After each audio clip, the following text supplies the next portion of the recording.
The NFL offseason is almost here, and this is where teams make critical improvements to their roster and continue their goal to eventually be Super Bowl champions.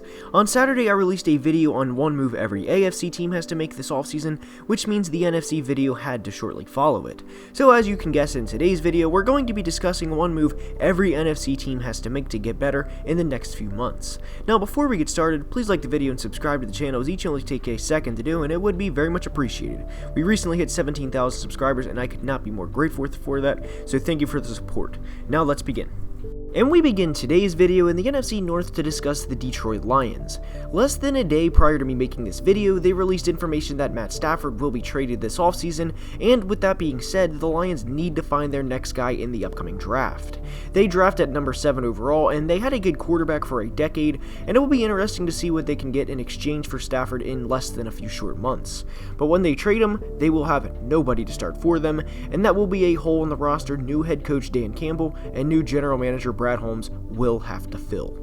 The Minnesota Vikings are up, and one word that can describe their defense in 2020 is woeful. They gave up the 4th most points in the league, the 9th most passing touchdowns with giving up 30, and had the 5th fewest sacks in the league. Yes, they were struck by injury all year long, and I am fully aware of that, but they have no legitimate pass rusher that will play opposite of Danielle Hunter in 2021. They need to address a second pass rusher, whether that's a Gregory Rousseau in the first round, or signing a veteran in free agency. Now is Chicago, who was nearly the opposite of the Vikings in 2020. Minnesota could score on anybody but couldn't stop anyone, and Chicago for the most part was the opposite. While they weren't as bad on offense as teams like the New York Jets, they were bottom 10 in a lot of offensive categories like yards per play, and were tied for 10th for least points per game.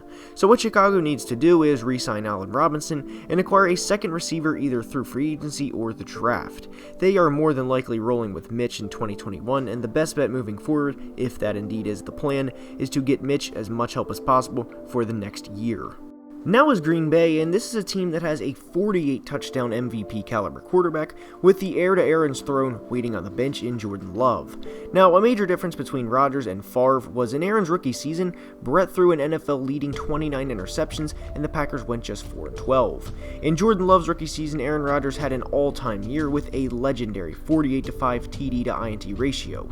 There is a large difference between the two, and the discussion that's going to be brought up a lot is, should they just admit a mistake of drafting Jordan Love and trade him now to get what they can, because Aaron is not going anywhere anytime soon. The Packers very soon, and it may not be this offseason, but they are going to have to make a decision on whether Jordan Love will ever start for the Green Bay Packers. And by the way, I say that as a compliment to how good Aaron is, not that Jordan is bad or anything like that. And heading to the NFC South we go to discuss the Atlanta Falcons. With Matt Ryan being 36 years old at the start of next season, there has been speculation Atlanta will take a quarterback at number 4 overall. But Matt Ryan is not the problem, and I cannot stress that enough. The defense gave up over 410 points in 2020, and a rookie quarterback will not be better than Matt in 2021, barring some spectacular fall-off that no one sees coming. He is a solid player, and what the Falcons need to do is build up public interest that they'll take a quarterback at 4 all throughout the draft process, and then pull off a trade that lends them multiple extra picks that they can use to build a good young defense. They need to build the defense up in order to succeed in the near future. Next is Carolina, and what they need to do is trade for Deshaun Watson. The Texans do not want to trade him in conference, which makes sense, and Deshaun is obviously familiar with Carolinas given where he played college football. Head coach Matt Rule needs a guy to build around, as Teddy Bridgewater is not the long-term answer there. Deshaun can and will be that guy if they trade for him, and whatever it costs, they need to get it done. Carolina had an interesting strategy in the 2020 draft by selecting all defensive players, and that strategy will only help them as they went through growing pains this past year. They now need a franchise quarterback, and Deshaun Watson at 25 years old can more than be that guy. Now is the Tampa Bay Bucks, and there is not a lot of holes on this roster.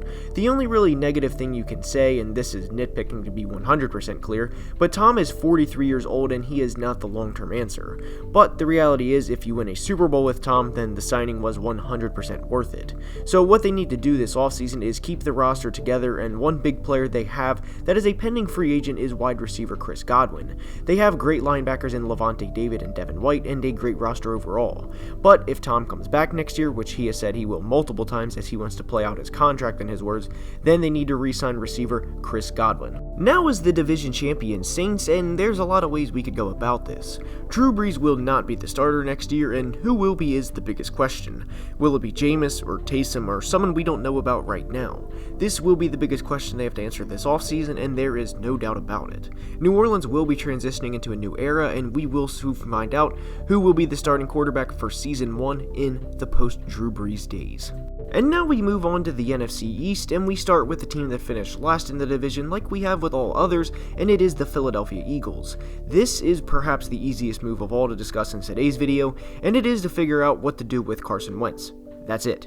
Whether it's trade him in a third round to get rid of the contract, or a second round, or whatever, something else, they have to get rid of Carson Wentz this offseason. Now is Dallas, and they have a quarterback situation to deal with like Philly, but also unlike Philly, it's something that is completely different. No matter what it costs, they have to pay Dak Prescott this offseason. We saw how they played with players like Andy Dalton and Ben DiNucci, and it wasn't pretty to say the least. Dak is a franchise quarterback, and what's crazy to me at least, is how much Cowboys fans constantly criticize him. And if you're a Cowboys fan that does that, then please go ask any Bears fan or a Washington football team fan if they would take Dak to be their guy for the next decade. It is simple for Dallas. Pay Dak this offseason. Next is the Giants, and this is tough because there are a few ways to go about this. They pick 11th overall in the upcoming draft, and with Daniel Jones being the quarterback for at least the 2021 season, if not longer, they need to give him some help, and what they need to do is draft a receiver in the first round. Whichever one is available, and we assume Jamar Chase will not be, and neither will Devontae Smith at that point in time, but they need to select a receiver to give Daniel Jones someone he can consistently throw the ball to. At 11 overall, given that Chase and Smith will not be available, at least what we think at this point in time, the receiver they should probably select is Jalen Waddle. Now is Washington, and their big offseason move will be similar to Carolina's. They need to acquire their franchise quarterback while the defense is still this good.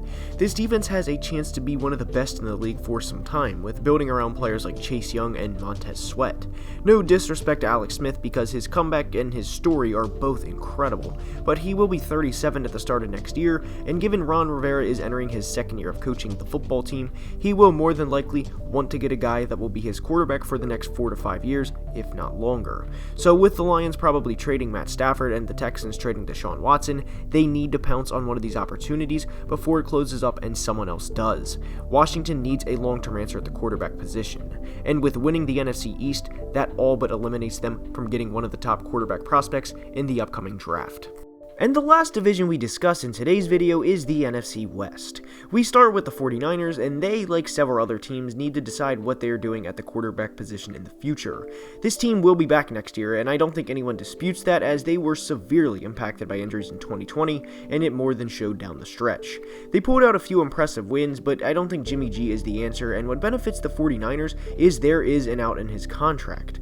The two big quarterbacks to trade for this offseason are, of course, as we've mentioned, Deshaun Watson and Matt Stafford, and given Kyle Shanahan hasn't picked his guy to be his quarterback, and Jimmy isn't exactly a franchise-changing one, he would be more than happy to have either of those guys. And full disclosure, I fully expect there to be a bidding war between NFL teams this offseason for Deshaun and Matt Stafford. Now is the Arizona Cardinals, and what they have to do this offseason is they have to get a legitimate number 2 receiver behind DeAndre Hopkins. As good as DeAndre was this past year, which was 115 catch, 1,400 yard, first team All-Pro good, he cannot do everything when there isn't a legit number 2 option. Yes, I am fully aware of Christian Kirk being there and on the roster, but they need a second guy to alleviate some of the pressure off DeAndre and give the defense something else to worry about. In the final 2 games of the year, which were must-win games for the Cardinals, DeAndre had a total of 12 catches for 83 yards on 22 targets, and that is because the opposing defenses said, make someone else beat us. This receiver class is loaded just like last year's was, and whether the Cardinals get one in the first or second round, they need another target for Kyler Murray to throw to. And the second to last team today is the Rams. They won a playoff game and then lost to Green Bay in the divisional round, which I would say was expected by pretty much everyone. But what they must do this offseason is simplify the offense for Jared Goff.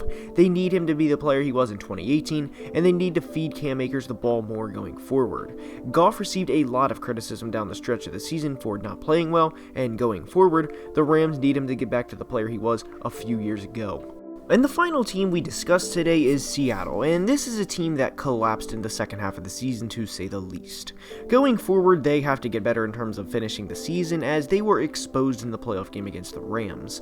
Russ cooked in the first half of the year as he had 28 touchdowns in the first 8 games, which would have put him on pace for 56 and break the single season record, but he had just 12 in the final 8 games.